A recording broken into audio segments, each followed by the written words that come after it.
Like, what are some of the differences between a new home and a second-hand home? And I think we've got a top 10 today, mate. So let's go Yeah, with number one. we do have a top 10, so that makes things easier for people to understand. Now, I guess you can kick off with number one, but before you do, what I'd like to just highlight is at the end of the day, it's do what's right for you. Okay, so for some people, a new build is the best thing for them. Some people, not an established, but a second-hand home is the best for them. No different to a car, right? Everyone, you'd want to buy a new car because it's a new car, right?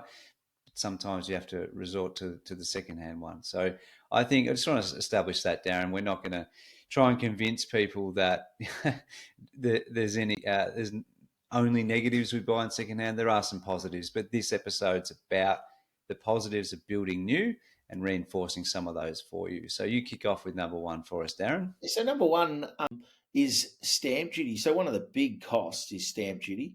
Certainly, and I've got some examples here in Victoria, but when you purchase house and land and you do them as two separate contracts, you're going to pay stamp duty on the land value only because that's a real estate transaction.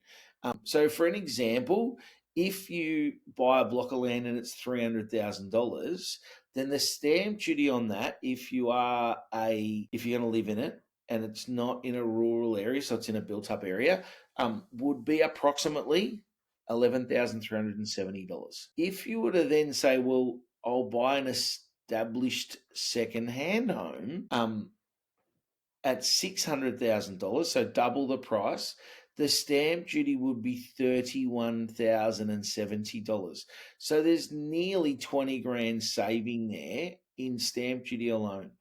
The thing I'd say with the stamp duty is you don't get anything for that. So if you've got 20 grand and you go and spend that on your home, you might, that's a pretty pimped out kitchen, Cole, on a brand new home, for example, that you could spend that 20 grand on. So, the stamp duty component is a big factor in people making a decision around buying secondhand or buying new. So, yeah, there's number one for you. Think about the stamp duty.